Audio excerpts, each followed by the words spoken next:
ஒரு வீட்டில் எதிரிகளுடைய பிரச்சனை இருக்குது, எதிரிகளுடைய தொல்லைகள் இருக்குது, எதிரிகளுடைய தொல்லைகள் இருக்குது. நாம் அவனை கெடுக்க வேண்டாம். அதாவது அருணகிரிநாதரையே ஒரு மந்திரவாதி முடிச்சிட்டான். அருணகிரிநாதர் அந்த இடத்துக்கு தெரியும், நாம் அந்த கூடு விட்டு கூடுமானா இவன் நம்ம சபத்தை இது பண்ணிடுவான்னு தெரியும். ஆனால் அவருக்கு தன்னுடைய வாக்கு ரொம்ப முக்கியம் அப்படிங்கிறது, தன் சொன்ன வாக்கை காப்பாற்றணுங்கிறக்கோசம் தான் அவர் கிளியாக கூடு விட்டு கூடு போயிடுறாரு.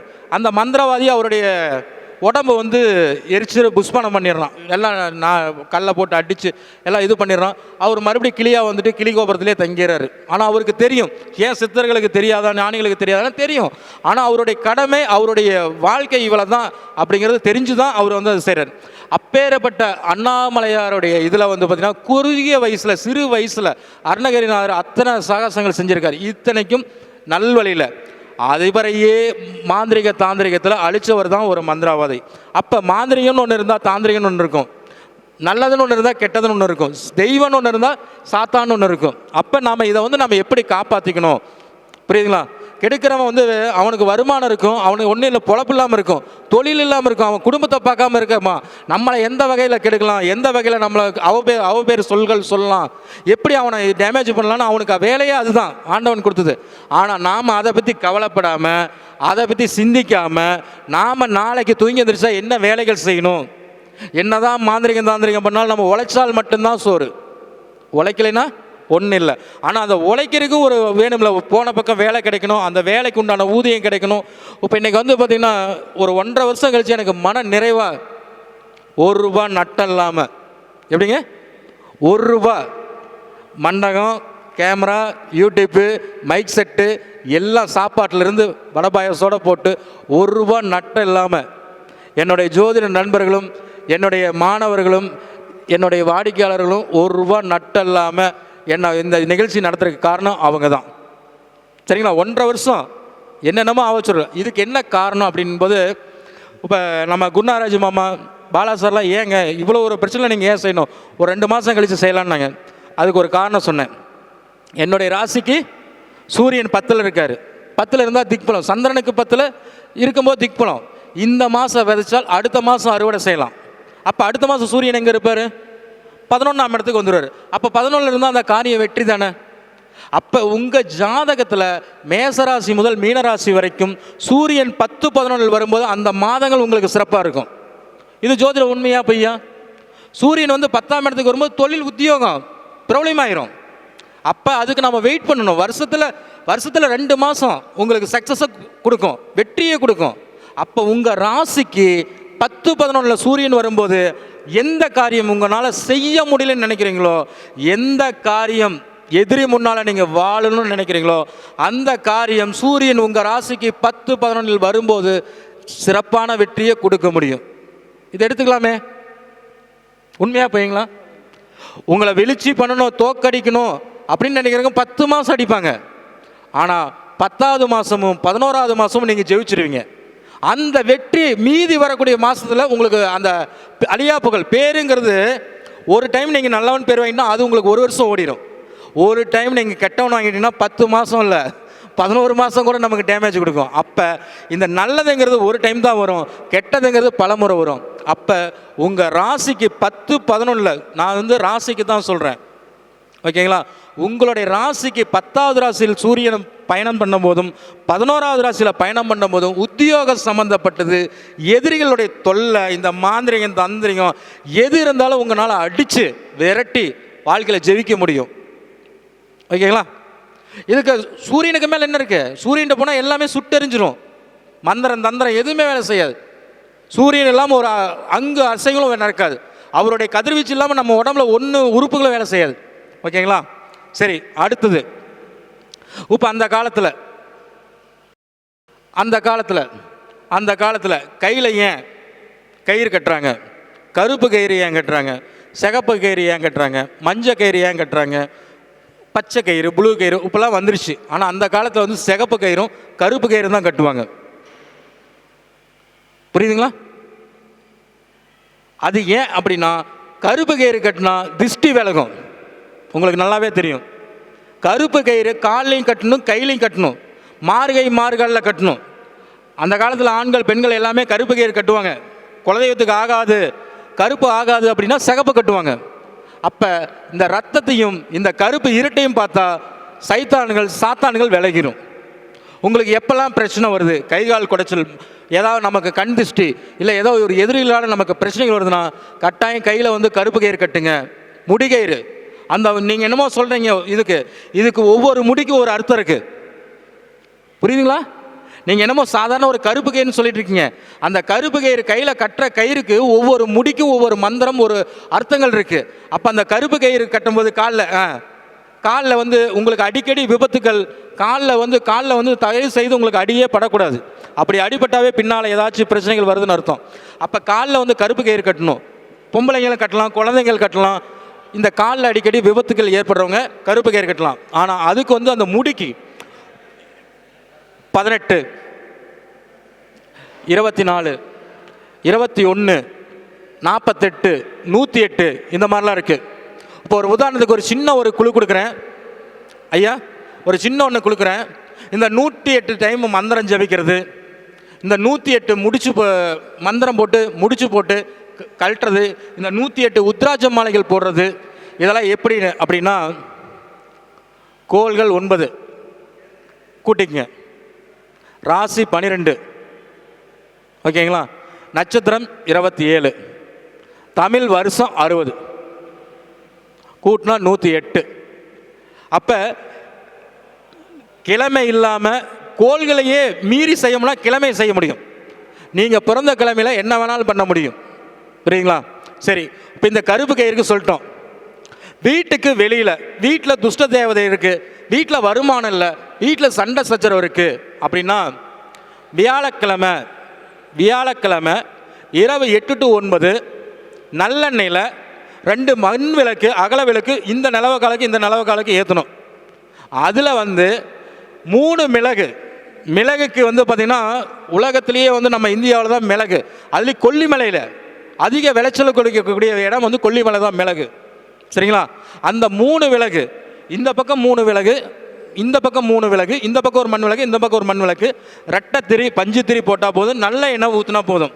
இது வந்து எண்ணெய் எரியிற வரைக்கும் எரியணும், அதுவே சாந்தமாகணும், நாம் அமைக்க வேண்டியதில்லை. அப்படி நாம் அந்த நிலவு காலுக்கு நம்ம இது பண்ணிட்டோம்னா, இப்போ குருநாராஜ மாமாலாம் ஏன் தாந்திரிகத்தை விட்டுட்டு வாசுக்கு போனாருன்னு எனக்கு தெரியல, குழப்பமாக இருக்குது. வாசில் பெரிய அமௌண்ட்டாக வருது, ஏமாப்பில் அப்படி எனக்கு நினைக்கிறாருன்னு தெரியல. இந்த நிலவு காலுக்கில் ராஜ நிலவு கால்னு சொல்லுவாங்க. அந்த நிலவு காலுக்கில் ஸ்ரீ சக்கரம், இந்த மாதிரி தாயத்து, இந்த மாதிரி விஸ்வகர்மாவில் இருக்கிறவங்களுக்குலாம் தெரியும். எல்லாமே அந்த நிலவு காலுக்கில் வைப்பாங்க. ஏன்னா அந்த ராஜ நிலவை தாண்டி கெட்ட தீய சக்திகள் வரக்கூடாதுன்னு. சரிங்களா?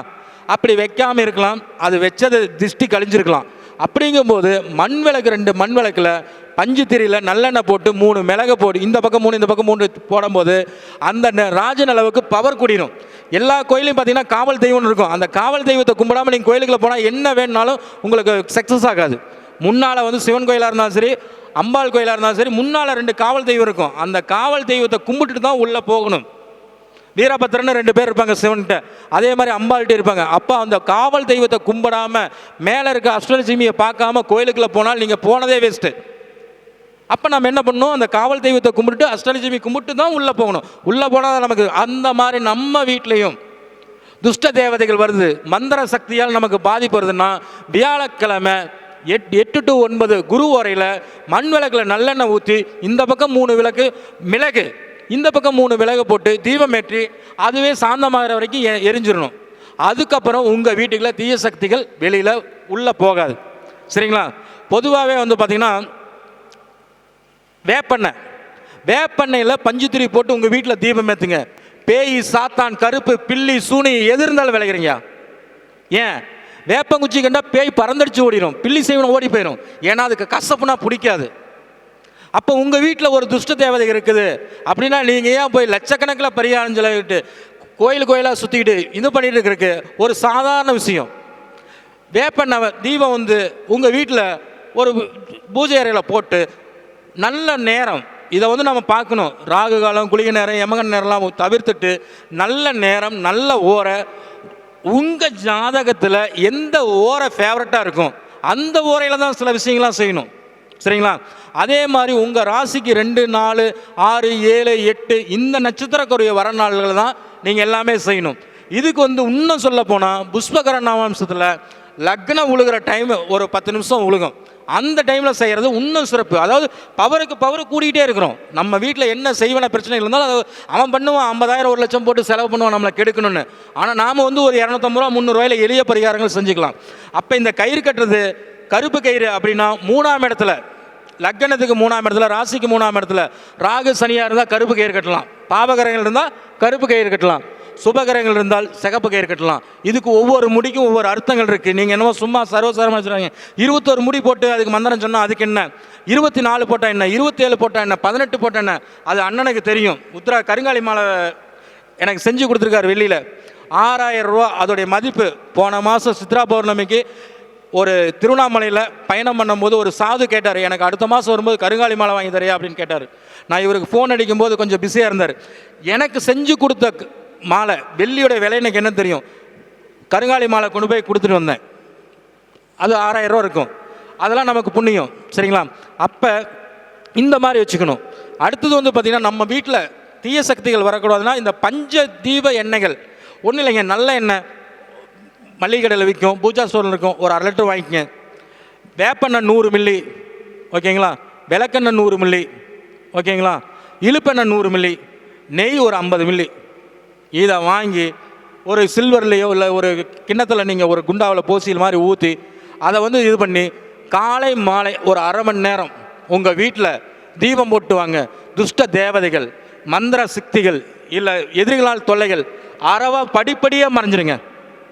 உங்கள் தொழில் செய்கிற இடத்துல எனக்கு தொழிலே கிடைக்கல, வியாபாரமே கிடைக்கல, வருமானமே இல்லை, வாடிக்கையாளரே வரல, இதை வந்து காலையில் ஒரு 1/2 மணி நேரம், சாயங்காலம் 1 மணி நேரம், ஒரு 48 நாள் இந்த எண்ணெயை தீபம் போட்டு வந்தால் நீங்களே வாங்கிக்கங்க. உங்கள் ஊரில் இந்த 5 எண்ணெயை வாங்கி தீபம் போடுங்க. நல்ல ஓரை, குரு ஓரை, சுக்கிர ஓரை, புதன் ஓரை, உங்களுக்கு சாதகமான ஓரை, சாதகமான நாளில் முத தொடங்குங்க. இதை வந்து வெற்றி கொடுக்கும். சரிங்களா? அதே மாதிரி கையில் வந்து காப்பு போடுவாங்க. யார் யார் என்ன காப்பு போடுறதுன்னு தெரியாது. சரிங்களா? செம்பு காப்பு போட்டால் சூரியனுடைய ஆதிக்கமும் செவ்வாயுடைய ஆதிக்கமும் வரும். வெள்ளி காப்பு போட்டால் சுக்கிரனுடைய ஆதிக்கமும் சந்திரனுடைய ஆதிக்கமும் வரும். பஞ்சலோக காப்பு போட்டால் உங்களுக்கு நவகிரகங்களும் உங்களுக்கு வந்து நன்மை செய்யும். அப்போ நம்ம என்ன பண்ணணும், பஞ்சபூதத்தை நம்மளை அடக்கணும்னா இது பண்ணணும். இந்த கையில் தான் வந்து உங்களுக்கு வந்து இப்போ ஐயா கூட அருமையாக சொன்னார். சில ஜோதிடர்கள் வந்து முத்தூர் ராமசாமி நீங்கள் பார்த்துருப்பீங்க, அவரெல்லாம் வீடியோ இல்லை, அவர் வந்து 7ஆம் பாவத்தை பற்றி உரிச்சு மேய்வார். எங்கள் கொங்கு மண்டலத்திலேயே அவராட்ட 7ஆம் பாவகம் பேசுகிறதுக்கு இந்த ஊரில் முத்தூர் ஐயா மாதிரி, முத்தூர் ராமசாமி ஐயா மாதிரி யாருமே இல்லை. அவருக்கு அடுத்து எனக்கு பாலாசார் தான். ஏன் அப்படின்னா, ஒரு பொண்ணு ஒரு மாப்பிள்ளையோ இன்றைக்கி 100க்கு 90 விழுக்காடு டைவர்ஸ் ஆகுது, கணவன் மனைவிகளை பிரச்சனையாக அந்த தாம்பத்திய உறவுனால தான். சரிங்களா? அதுக்கு காரணம் என்ன அப்படின்னு சொல்கிறதுக்கு அதாவது ஒரு சில பேர் கூச்சப்படுவாங்க, ஒரு சில பேர் வெக்கப்படுவாங்க. அதை ஐயா வந்து விளக்கம் கொடுத்தாரு. அப்போ இந்த கணவன் மனைவிக்கு பிரச்சனை வரணும்னா முத்திரை இருக்குது. இந்த 5 விரலில், இந்த 2 விரல் இப்படி 2 கையிலையும் செஞ்சிங்கன்னா ஆண்மைக்கு கொஞ்சம் பலம் கூடும். சரிங்களா? இது 2 கையிலையும் செய்யணும். இந்த 2 விரலை இப்படி நீங்கள் பண்ணிகிட்டே இருந்தீங்கன்னா உங்களுக்கு ஆண்மை வந்து வீரிய சக்தி கூடும். புரியுதுங்களா? அதே மாதிரி உங்கள் கையில் காப்பு போட்டால் ஆண்மை பலம் கூடும். ஏன்னா இந்த கை தான் வந்து உங்களுக்கு எல்லாமே வேலை செய்யக்கூடிய ஒரு இது. கை இல்லாமல் நீங்கள் இந்த 5 விரலில் வேலை செய்யலாம், பஞ்சபூதம் உங்களுக்கு வேலை செய்யுது உங்கள் உடம்புல. அப்போ ஏன் ஒரு கால் அடிபட்டாலும் கை அடிபட்டாலும் இப்படி அசைக்க சொல்கிறாங்க அப்படின்னா, இதுதான் உங்களுக்கு ரத்தோட்டத்தை வந்து கொடுக்கக்கூடியது, ப்ரெஷராக இருந்தாலும் எதாக இருந்தாலும். அப்போ இந்த கைக்கு வந்து நம்ம கருப்பு கயிறு, சிகப்பு கயிறு, பஞ்சபூத காப்பு, வெள்ளி காப்பு, அடுத்தது வந்து பார்த்திங்கன்னா இந்த மாதிரி இதெல்லாம் வந்து எது நம்ம ஜாதகத்தில் செட் ஆகும் அப்படிங்கிறத போட்டுக்கிட்டா நம்மளை வந்து இந்த செய்வனை. ஒரு சில பேர் காப்பு போட்டால் போட முடியாது, பிப்பு வரும், ரத்த ஓட்டம் என்னமோ அடைக்கிற மாதிரி இருக்கும், இந்த மாதிரி இருக்கும். அதெல்லாம் வந்து செய்வனை கோளாறு, இந்த தாந்திரிக கண் திருஷ்டி இருந்தால் மட்டும்தான் நம்மளால் இந்த கயிறு கட்ட முடியாது, தாயத்து போட முடியாது. சரிங்களா? இதெல்லாம் வந்து நம்ம பலமாக படுத்திக்கணும். அடுத்ததாக வந்து பார்த்திங்கன்னா எதிரி என்னதான் நம்ம இத்தனையும் பண்ணி நமக்கு மேலே, ஏன்னா நம்மளை அழிக்கணும்னே அவன் முயற்சி பண்ணுவான், அவன் அதுக்கு தான் வந்திருக்கிறான். அப்படிங்கும்போது வியாழக்கிழமை மதியம் 1 to 2 மதியம் 1 to 2 ஒரு அடுப்பு கறி ஒரு நூலில் கோர்த்துக்குங்க. அதுக்கு மேலே ஒரு எலுமிச்சம்பழத்தை ஊசி விட்டு கோர்த்துக்குங்க. அதுக்கு மேலே 7 பச்சை மிளகா கோர்த்து வியாழக்கிழமை 1 to 2 ஒவ்வொரு மாதம் மாற்றிட்டு வாங்க. உங்கள் வீட்டில் சண்டை சச்சரவு செய்வனை பாதிப்பு வராது. சரிங்களா? அப்போ எதிரி வந்து நாம் அவனை கெடுக்கல, அழிக்கல, எதுவும் பண்ணல. நம்மளை காப்பாற்றிக்கிறதுக்கு நம்மளை சுற்றி ஒரு வேலி போட்டுக்கிறோம். சரிங்களா? இதை நாம் செய்கிறோம். அடுத்ததாக வந்து இப்போ வந்து இந்த காலில் இந்த சுகர் வந்தால் இந்த தழும்பு மாதிரி வரும், காலில் வந்து இந்த மாதிரி இருக்கும், காலடி மண் எடுத்து செய்கிறாங்க அப்படின்னா உங்களுடைய காவல் தெய்வம், உங்கள் ஊரில் உங்கள் ஊர் எல்லை சாமி தாண்டி எந்த பேய் பிசாசு, எந்த காத்து கருப்பு, எந்த மந்திரம் வராது. அப்போ உங்கள் ஊரில் எல்லை தெய்வமாக இருக்கக்கூடிய தெய்வத்துக்கு, காவல் தெய்வத்துக்கு உங்களை பாதம் என்ன இதோ அதுக்கு 108 ஆணி. என்னங்க, ஒரு பலகையில் நீங்கள் வந்து விஸ்வகர்மாட்டு சொன்னீங்கன்னா அவங்க செஞ்சு தருவாங்க. பாதம்னு சொல்லுவாங்க. 2 காலுக்கு வந்து பலகை, மாம்பலகை இந்த மாதிரி தேக்கில் இந்த மாதிரி ஏதாச்சும் இதில் வந்து 108 ஆணி, இந்த பக்கம் 108 அந்த பக்கம் 108 ஆணி அடித்து அதை வந்து சாமிக்கு வந்து பாத பூஜைக்கு காவல் தெய்வத்துக்கு தான் கொடுக்கணும். அப்படி கொடுக்கும்போது இந்த செய்வனை உங்கள் காலடி மண் எடுத்து செஞ்சுருந்தாலும் இது பண்ணியிருந்தாலும் அந்த இது வந்துடும். சரி, உங்கள் பக்கம் எதிரி வந்து தலை வச்சே படுக்கக்கூடாதுங்க. என்னங்க, எதிரி வந்து உங்கள் பக்கம் தலை வச்சே படுக்கக்கூடாது. அதுக்கு என்னங்க பண்ணலாம் அப்படின்னா, உங்கள் பாக்கெட்டில் மிளகு, கிராம்பு, வேம்பு, என்னங்க வெள்ளை எருக்கலை, ஓகேங்களா, 2வது தொட்டாச்சினிங்கி, கருங்காலி, செங்காலி, நாயுருவி, ஓகேங்களா, இன்னொன்று என்ன நொச்சி. இந்த 9 பொருளும் தாயத்தில் போட்டோ இல்லை ஒரு கவரில் போட்டோ நீங்கள் வச்சுக்கிட்டால் உங்களை கண்டாவே அவன் உளுந்தெரிஞ்சிச்சு போவாங்கய்யா. எப்படிங்க, அவன் உளுந்தெந்திரிச்சு போயிடுவான். வெள்ளை இருக்குல்ல, கருங்காலி, செங்காலி, இந்த நாயுருவி, கருநொச்சி, இந்த மாதிரி 9 பொருள் குச்சி கொஞ்சம் கொஞ்சம் நீங்கள் பாக்கெட்டில் வச்சுருக்கேன்னு தெரியாது, எந்திரத்தில் போட்டிருக்கேன்னு தெரியாது, கழுத்தில் கையில் போட்டுக்கலாம். இதை நீங்கள் வச்சுக்கிட்டாவே அவன் உங்களை அழிக்கணும்னு தான் அவனுக்கு ஏதாச்சும் ஆயிரும், உங்களை கெடுக்கணும்னு நினச்சாவே அவனுக்கு ஏதாச்சும் ஆயிரும். நீங்கள் வந்து உங்களை காப்பாற்றிக்கிறதா செய்கிறீங்க. சரிங்களா? யாரை கெடுக்கணும், யாரை அழிக்கணும்னு நினைக்கல. நான் நல்லா இருக்கணும், என் குடும்பம் நல்லா இருக்கணும், என் தொழில் நல்லா இருக்கணும் அப்படின்னு தான் நாம் செய்கிறோம். சரிங்களா? அப்போ இந்த மாதிரி விஷயங்கள் நடந்தால் செஞ்சுக்கிட்டால், இந்த மாதிரி விஷயங்கள் சரியான ஓரை, சரியான காலங்கள், சரியான சூரியனிலிருந்து சந்திரனிலிருந்து 9 கோள்களையும் மாற்றக்கூடியது கிழமை கிழமை கிழமை. அதுதான் சொன்னாங்க. என்ன சொன்னாங்க? விதியை மதியால வெல்லலாம். ஓகேங்களா? அப்போ நம்ம விதியும் மதியால வெல்லலாம்னு சொல்லி இப்படி ஒரு வாய்ப்பை ஏற்படுத்தி கொடுத்த அஸ்வின் பக்தி யூடியூப் சேனலுக்கும், இந்த யூடியூப் சேனல் வழியாக பார்க்கக்கூடிய அனைத்து நல்ல உள்ளங்களுக்கும் பூபதிராஜனுடைய பணிவான வணக்கம். மீண்டும் அடுத்த மாதம் ஆங்கில மாதத்தில் 3வது சனிக்கிழமை நம்மளுடைய கருத்தரங்கம் ஆயிரவசியர் திருமண மண்டபம் வெள்ளை கோயிலில் நடைபெறும். நன்றி, வாழ்க வளமுடன். நல்ல ஒரு நிகழ்ச்சியை சந்திப்போம். வாழ்க வளமுடன். நன்றி.